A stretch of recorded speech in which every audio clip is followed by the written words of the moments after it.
Hey everybody, Mike from PWINSIDERTV. We are here with John Philapavage, the producer of the still yet to be announced title, but it's coming out of the ECW documentary, the latest ECW documentary, which of course fans raised a ton of money for on Kickstarter. If they've got any left over, they could send some to me. But John, I know the film's going to come out in a couple of months. Talk about where you guys are in the editing process and where things stand with the film, and where are we at this point? Yeah, we just sent out something, I think it was the 20th of December, to our backers. So some of that is filtered out to everybody else. Basically saying that we have two big holdups on the business side of things that should hopefully be cleared up within the next 2 weeks. This isn't like something crazy like $1 million distribution deals or anything. It's like really simple stuff like the venue for our premiere that we want to do in the Philadelphia area, and some visual stuff. So that's one of those things is in the process of being worked out, and the other one hopefully, in the next 2 days will be worked out. I really, really want to be able to announce something on January 6th. Right. So we'll see. The process of the film. At this point, are you just sick of looking at it? Like, where are you? Because I know editing is a tedious process. I texted you like 2 weeks ago and said it would be nice if somebody else would come down to see this rough cut, because we're at the point where we watched the film festival cut, which is done. Like, as far as the interviews are all laid in, most of the B-roll. We're waiting for a few visuals to be animated, like photos and whatnot, and it needs a little more music. And we watched it, and there's a point where like New Jack's just diving off of balconies, and Kev leans over to me and he's like, "It's like somebody waving in our film." I don't even like. The first time I saw this, I was like, "Oh, he dove off a balcony," and now it's like nothing. You're just totally desensitized. Yes. Oh, and so many. I had to organize all the B-roll, so there's like a line that's just like 8 minutes of chair shots. Like, there's a wrestling section, a chair shot section, a table section, a chain wrestling section. So, I mean, if you need a chair shot, you have to go to this roll. And there are times when we're like, what's the chair shot for this, 2 seconds? And you watch just over and over, just head trauma. And you're like, you think for a minute, you go, this is really bad that I'm doing this, isn't it? You know what I mean? Like this isn't, I should be more upset, Right. But, yeah, so we're at the point now where we just hit another mile marker, so to speak, where 2 days ago we finished laying in all the stuff for the extended cut, which came in, I think it's at 2 hours and 15 minutes without credits on either side of it, so it'd probably be like 2:17 full running time, on a DVD. The other one's at an hour 50, the film festival cut. We're going back and forth. I gotta be honest, I'm really back and forth right now on whether we're gonna show the extended cut at the premiere, just because I kind of like how tight the film festival cut is. And I mean, you're still going to get that they'll both be in the same DVD.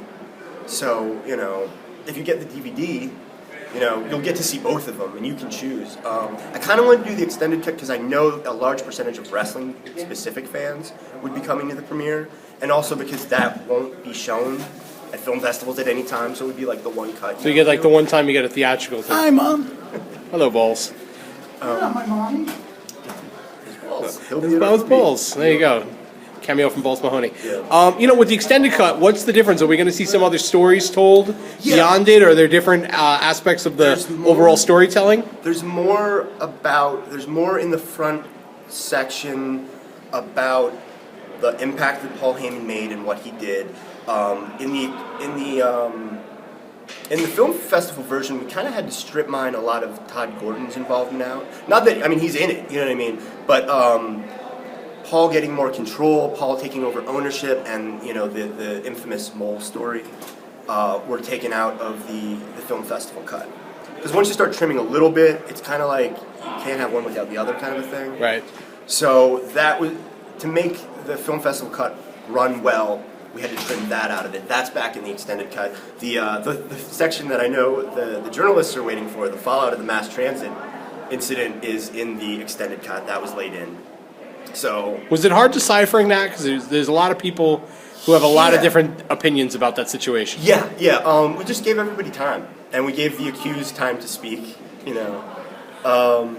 And we just let the audience kind of decide for themselves. Right. You know, so I mean, all that stuff got laid in. There's like a lot of little clips I wanted. I got to lay in. One thing I was really happy about was I worried that the second Lou D'Angeli interview wasn't going to get enough time, because he had really covered the Dudley stuff in his first interview, and he didn't have a different opinion.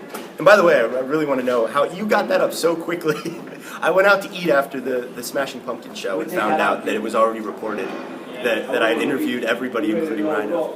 I'm good at what I do. You're good at what you do, Mike. You are. The great Mike Johnson. I try. I just sent a note. Snooze, you lose, so I just never sleep. I sent a note to the backers, like, sorry about this, I'm on a phone, but it's already out there. Just so you know, we got Billy Corgan and Lou. And so anyway, yeah, I worried that Lou, who I really love, was going to feel like we somehow used him or something, because we had already laid in the Billy stuff into the film festival. Right. And there wasn't any new Lou, because his answers were more involved.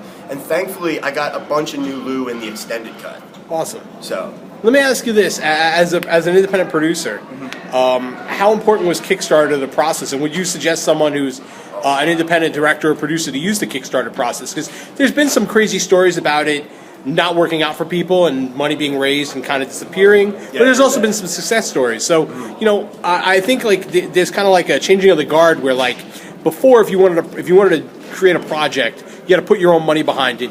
Now, because the internet allows the reach of a niche audience, you can reach out and go, "Hey, ECW fans, I want to make a documentary," and raise $30,000. And do a very 2013 version of Grassroots. So, you know, as someone who's used that process, would you suggest to other independent producers and directors that they should use Kickstarter? Absolutely, it's a great form. Like I said, Grassroots. It's a great form of promotion. It's a great way to get people talking and get people involved, and for you to outreach. I mean, I had this movie sitting in boxes in my house for years, and only my friends knew about it. And now I'm talking to people, sending me messages. Like, I'm really accessible. You can find me on Facebook. You can find me on Twitter. You can find me via Kickstarter. And I personally answer all the messages. It allows you to be involved with everybody.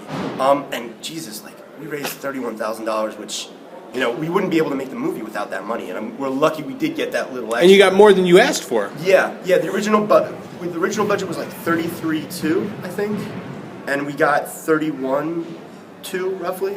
So it's pretty much like all good. And the retention rate on Kickstarter, as far as people not backing out of the pledges or defaulting, was I think there were 7 people. You know, which is amazing that anyone would even put the money out and then go, I really don't want to do it. Yeah, I knew 2 of them actually. It was a credit card problem we just couldn't clear up. Right. It really was. It was minimal. It didn't matter. I would really suggest it, but be serious about it. I mean, I know there's that one guy who took a bunch of money. I can't remember his name. I know you guys reported on him, but he filmed something and then he never put it out. I hope he still puts it out. Right. Because it sounded like a really neat idea. I think his name is Jeffrey Katz. Just be serious about it, because I really worry when I see new ones go up that somebody might kill. You know, I hate to use this phrase, but the golden goose. I don't mean that in a evil way. I just mean that there's the Nigel McGuinness thing came out, and I can't wait to see that. I saw it. It's awesome. Yeah, I heard it's unbelievable. Awesome. I can't wait to buy that from Nigel. Nigel supported us. I know Mike from High Spots is putting out the Dynamite Kid documentary. I just want quality stuff to be put out. This could be coming year, starting in December with Nigel's thing, is a big year for independent wrestling documentaries, and I hope that continues. And so just be serious about it, because I would hate for somebody to use it, not put out a product at all, or a really subpar product, and nobody wants to use it anymore. You know, would stink, because it is great. It's amazing. So we got one other question for you. What's the title of the documentary? You guys been hiding it? Come on. January. What is it? Hopefully January 6th or 7th I'll be able to tell you. Maybe even sooner. All right. Well, we thank you for your time, John. We're looking forward to seeing the documentary. Obviously, I have a deep affinity for ECW, so I'm looking forward to seeing it. So hopefully everything works out well and we get it out sooner than later. And just want to thank you. Let everyone know where they can find out more information about the film. Go to Kickstarter.com, search ECW, it'll come up. Actually, you know what? You got a Facebook? Facebook, yeah, John Philapavage at Facebook. That's JOHN space PHILAPAVAGE. It's a 12-letter name, I know. I'm pretty accessible. Twitter. Yeah, I need to start using that again. BWC Film, at BWC Film. All right, one last question and we're out of here. Sure. After all this process, from ECW fan to ECW film producer. Right. And a fan. And a fan. Still a fan. What's your favorite ECW wrestler of all time? He's on the spot. Yeah. Now you're in trouble because somebody know you. Well, not as far as the film goes, but as far as just being a fan. Just being a fan. Oh, Raven. Still Raven. Raven was, yeah.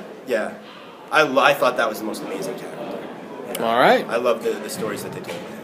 Well, there you go. So, thank you very much for your time, and we look forward to seeing the film. Thank you. Thank you, Mike.